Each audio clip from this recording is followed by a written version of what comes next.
नमस्कार साथियों, स्वागत आप सभी का। आज हम दिल्ली पुलिस परीक्षा वर्ष 2020 में 16 दिसंबर 2020 को जो पेपर आया था आपका, उसमें जो गणित के प्रश्न आए थे उसके हल को हम देखेंगे कि भाई किस प्रकार से प्रश्न आपके हो सकते थे। ठीक है, चलिए पहला सवाल हमारा बोर्ड पर है कि एक व्यक्ति 50,000 का निवेश करता है।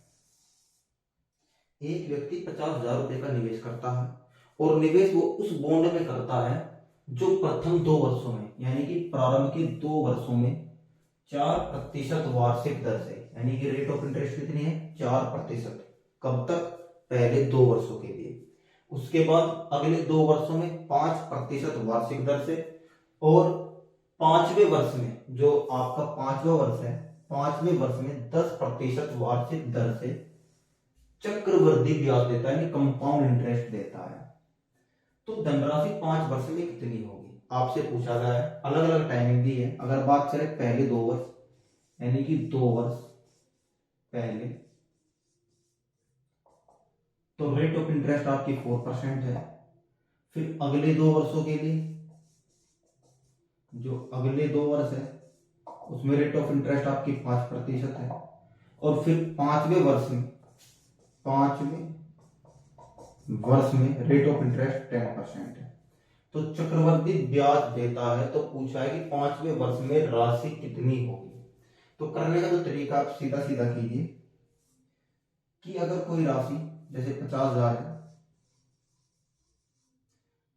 50,000 का पहले वर्ष में कितना हुआ, 4% बढ़ा, तो आप कह सकते हैं 104 हुआ, फिर 104 हुआ, फिर 105 हुआ, उसके बाद 105 हुआ,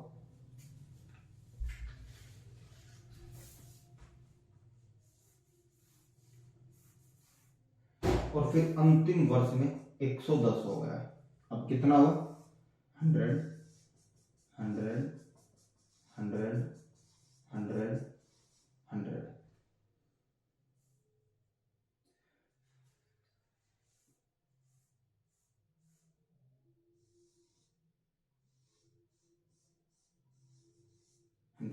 यानी कि वो राशि आपकी कितनी हुई होगी कि 50,000 का पहले वर्ष में 104%, जो फिर उसका 104, 105, 105 और 110%, इस प्रकार से बढ़ती चली गई होगी। तो पहला तरीका, आप इसको सॉल्यूशन करें। अगर आप इसका सॉल्यूशन नहीं करना चाहते तो दूसरा तरीका है, आप इसको छोटा कीजिए, जितना छोटा संभव हो सकता है उतना छोटा संभव कीजिए। फिर दोबारा देखिए, 21, 21, 20, 20,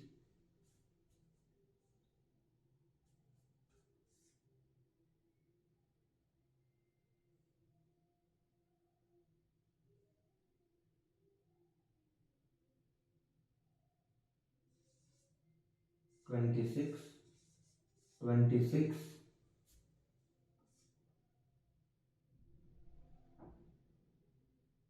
5 और 5। आपने जितना छोटा हो सकता है काट के उतना छोटा कीजिए, जितना संभव छोटा ये हो सकता है। उसके बाद आपका एक 5 से एक 5 गया, फिर आपका 13 और यहाँ पर 2। तो अब आप एक काम कर सकते हैं,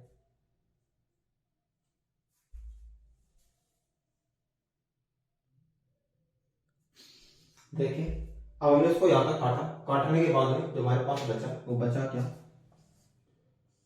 26 करोड़, 26 करोड़, 21 करोड़, 21 करोड़, 11/5 करोड़, 5 करोड़ 2। या तो हम इतने का सॉल्यूशन करें, या फिर थोड़ा तरीका क्या है इसका, यूनिट डिजिट का तरीका, यूनिट डिजिट से देख सकते हैं। यूनिट डिजिट से कैसे देख सकते हैं, देखिए अगर आप बात करें यहाँ पर, तो यहाँ पर कितना है, यहाँ पर आपका 5 पंजे 25, 25 दूनी 50, यानी कि आपका यहाँ पर 50 बना हुआ है। जब भी कभी नीचे भाग का सवाल हो और भाग के सवाल में यूनिट डिजिट देखना हो, तो नीचे वाले को आप 100 या 10 बनाने का प्रयास कीजिए। सिर्फ इतनी बात सीखने की है, बात समझने की है, जब भी इस प्रकार कोई सवाल हो कि नीचे भाग दिया गया हो और आपको यूनिट डिजिट निकालना हो, तो यूनिट डिजिट निकालने के लिए आपको नीचे वाले को 100 या 10 बनाने का प्रयास करना है। तो हम इसको कैसे 100 बना सकते हैं, उसकी गुना 4 कर सकते हैं, गुना 2, हम इसकी गुना 2 कर सकते हैं और ऊपर भी गुना 2 कर सकते हैं, ये सेम रहेगा। अगर बात करें हो गया 100, ये 100 हो गया और ऊपर आपका कितना हो गया 6 छंग 36 और 36 का 6, 6 कम 6, 6 कम 6, 6 कम 6, 6 दूनी 12, यानी कि इकाई अंक आपका 2 आ गया। अब आप सवाल में देखेंगे किसमें इकाई अंक 2 है, तो ये पहला ही ऑप्शन ऐसा है जिसमें आपका यूनिट डिजिट 2 है, तो यही आपका आंसर होगा। देखिए यूनिट डिजिट में 100 और 10 पे कोई ज्यादा खास प्रभाव नहीं पड़ता, यानी कि अगर 10 की पावर n नीचे है और ऊपर कोई यूनिट डिजिट आया हुआ है तो उस पर 10 की पावर n का या 10 के किसी भी गुणक का कोई प्रभाव नहीं पड़ेगा। ये सवाल को करने का जो तरीका था वो ये था, इस प्रकार आप इसको कर सकते हैं। अगर आप इस चीज को नहीं समझ पाए तो आप इस कैलकुलेशन को भी करके अपना आंसर ला सकते हैं। चलिए अगला सवाल देखते हैं।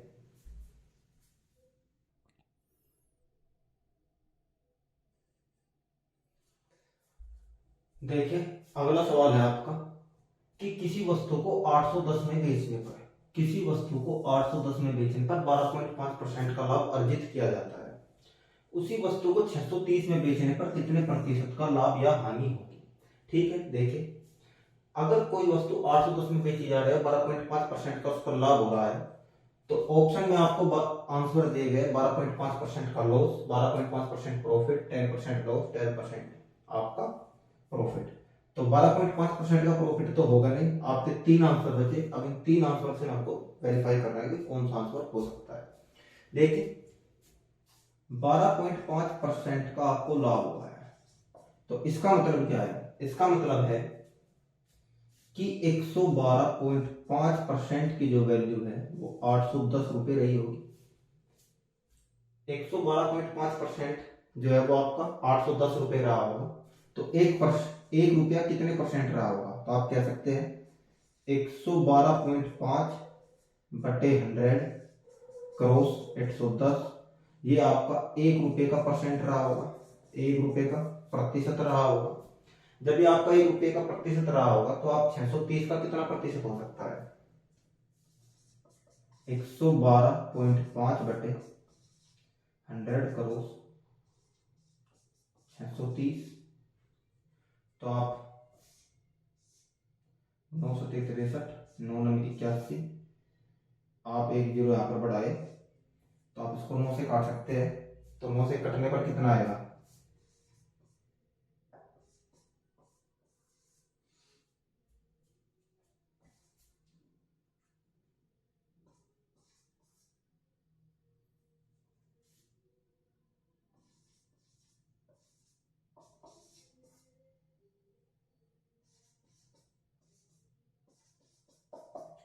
तो 9 से इसको काटने पर आपका आता है 125, 125 आता है 9 से इसको काटने पर।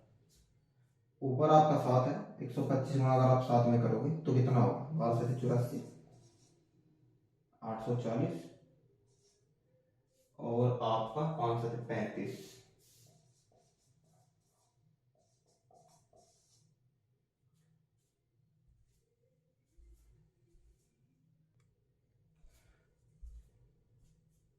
तो आपका कितना निकल गया 875। अब आपका ये 875 निकल के आया है, किसकी वैल्यू है, ये वैल्यू है आपकी 630 की, यानी कि 630 की जो वैल्यू है वो आपकी 875 है। अब हमें इसको परसेंटेज में कन्वर्ट करना है। आपका नीचे कितना है, नीचे आपका 1000 है, तो 1000 में से अगर मैं 10 हटा लूं और 10 से इसको भाग दूं तो बचाएगा आपका 87.5 बटे 100, यानी कि 87.5 बटे 100 का मतलब क्या है, 87.5%। अब आप ये बताइए जब 630 की वैल्यू 87.5% है तो 100% से कितना कम है, ये 100% से 12.5% कम है, तो यानी कि 12.5% की आपको हानि हुई है। तो इसका है 12.5% का लॉस, ये इसका सही आंसर है। देखिए सवाल था कैसे, आपको एक सवाल दिया गया है, सवाल आपकी स्क्रीन पर है कि किसी वस्तु को 810 में बेचने पर 12.5% का लाभ लिया जाता है, उसी वस्तु को 630 में बेचने पर कितने प्रतिशत का लाभ या हानि होगी। देखिए 12.5% लाभ का मतलब है कि वस्तु 112.5 रही होगी, तो 810 रुपए की वैल्यू है आपकी 112.5, तो 1 रुपए की वैल्यू कितनी रही होगी? 1 रुपए की वैल्यू आपकी 112.5% करो 710 रही होगी, क्योंकि प्रतिशत को हमने नीचे 100 बना लिया। चलिए अब आप ये बताइए, जब 1 रुपए की वैल्यू इतनी है तो 630 की कितनी होगी? तो इसी में हमने 630 की गुणा कर दी, तो हमारा आ गया 875। 875 का मतलब होगा आपका 87.5%। तो जब 87.5% किसकी वैल्यू है? 630 की वैल्यू है, तो 100% से कितना कम है? हमको 100% की वैल्यू नहीं निकालनी, हमको निकालनी है कि भाई कितना कम है। तो 100% से 12.5% कम है, तो यानी कि 12.5% हानि पर है। तो इसका पहला ऑप्शन इसका आंसर होगा। चलिए अपना अगला सवाल देखते हैं।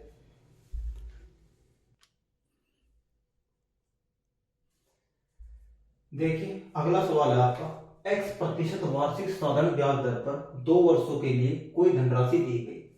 यदि यह x प्लस 2% दर पर दी गई होती तो 108 रुपए अधिक अर्जित करती। तो निवेश की गई राशि क्या है? देखिए सीधा सीधा साधारण ब्याज का सवाल है, थोड़ा ट्रिकी बना गया आपको इस सवाल में उलझाने के लिए कि इसमें थोड़ा टाइम लगेगा, लेकिन टाइम टेकन सवाल नहीं है। अगर समझ गए तो बिल्कुल साधारण सवाल है। देखिए साधारण ब्याज जो होता है वो सीधा अमाउंट पर कैलकुलेटर होता है, यानी कि उसकी जो कैलकुलेशन होते हैं वो अमाउंट पर होते हैं। जो आपका प्रारंभ का अमाउंट होता है, जो आपका सबसे पहला अमाउंट होता है, उस पर साधारण ब्याज की काउंटिंग होती है। चक्रवृद्धि ब्याज की काउंटिंग ब्याज पर होती है। अब आप ये बात समझिए, अगर x% थी, फिर x प्लस 2 कर दी गई, तो कितने परसेंट बढ़ी? तो आपकी 2% बढ़ी। तो 2% बढ़ने का मतलब है कि उस 2% से कितना फर्क पड़ा? 108 का फर्क पड़ा। कितने टाइम पर पड़ा? 2 वर्षों के लिए पड़ा। 2 वर्षों के लिए। तो 2 वर्षों के लिए अगर आप 2% और बढ़ा देते तो आपको 108 रुपए अधिक मिल जाते। तो सीधा सवाल है साधारण ब्याज। तो साधारण ब्याज कितना बढ़ता? 108 का। मूलधन कितना है हमको पता करना है, तो मूलधन कितना है? अमाउंट। फिर आपका आ जाता है प्रिंसिपल, मूलधन का प्रिंसिपल क्रॉस, फिर आपका टाइम 2 वर्ष, फिर आपका ये 2 अपॉन 100, फिर आपका कितना आ जाता है? 425, नहीं इसको मत काटिए, आप सीधा लिख दीजिए, इसको मत काटिए, इससे इसको काटिए, कितना आएगा? यह आपका 27, और 27 की गुणा आप 100 में करेंगे तो आपका जो प्रिंसिपल होगा, अमाउंट जो आएगा आपका, जो सबसे पहला प्रिंसिपल अमाउंट था जो, वो आपका 2700 रुपये आ जाएगा। ठीक है, तो आपसे सीधा सीधा ही साधारण ब्याज का सवाल पूछा गया है इस रूप में देखे। ठीक है, ये अगर चक्रवृद्धि ब्याज पर होता तो थोड़ा अलग होता, लेकिन साधारण ब्याज में कितना भाई आप बढ़ा लीजिए वो सेम ही होता है। 2% का मतलब यहाँ पर 108 है, और 108 कितने के लिए? 2 वर्षों के लिए। तो सीधा फॉर्मूले पर लगाए कि भाई 108 का ब्याज 2% की दर से 2 वर्षों में किस अमाउंट पर, यानी किस प्रिंसिपल पर होगा? तो 2700 रुपये पर होगा। तो 2700 रुपये इसका आंसर है। चलिए अगला सवाल देखते हैं अपना। देखिए सवाल है आपका अगला कि 400 मीटर और 350 मीटर लंबी 2 रेलगाड़ियां समांतर ट्रैक पर जा रही है, यानी कि एक ट्रैक आपका इधर है, एक ट्रैक इधर है, और दोनों गाड़ियां उस पर जा रही है। एक की लंबाई 400 मीटर, एक की लंबाई आपकी 350 मीटर है। एक ही दिशा में जाने पर, यह ट्रैक पहला है और ये ट्रैक आपका दूसरा है। इस पर ये रेलगाड़ी अगर एक ही दिशा में चले, इस प्रकार दोनों इस प्रकार चले, ये ए ये बी, तो धीमी चाल वाली रेलगाड़ी को, जो तेज चाल वाली रेलगाड़ी है वो धीमी चाल वाली रेलगाड़ी को 75 सेकंड में पार कर लेती है। 75 सेकंड में पार कर लेती है। 75 सेकंड में पार करने का मतलब यह है, उसको 75 सेकंड में पार कर लेती है। अगर 75 सेकंड में पार कर लेती है तो दोनों की जो चाल है वो चाल आपस में घटेगी। दोनों की चाल आपस में क्या होगी? दोनों की चाल आपस में घट जाएगी। ठीक है, तो आप एक चीज बताइए,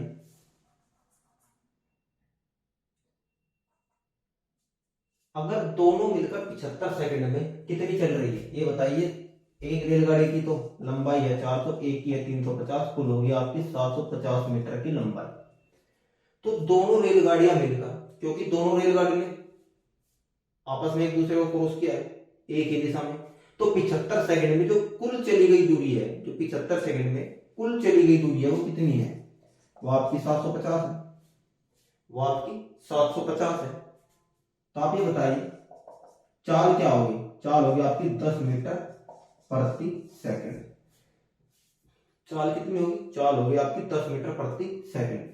तो 10 मीटर प्रति सेकंड क्या है? ये जो 10 मीटर प्रति सेकंड है दोनों की घटकर, जब भी चाल एक दूसरे की दिशा में ही चल रही होती है गाड़ियां, जब दिशा एक ही होती है तो चाल जो होती है वो आपकी घट जाती है। तो ये चाल क्या है? ये x माइनस वाई ही तो है।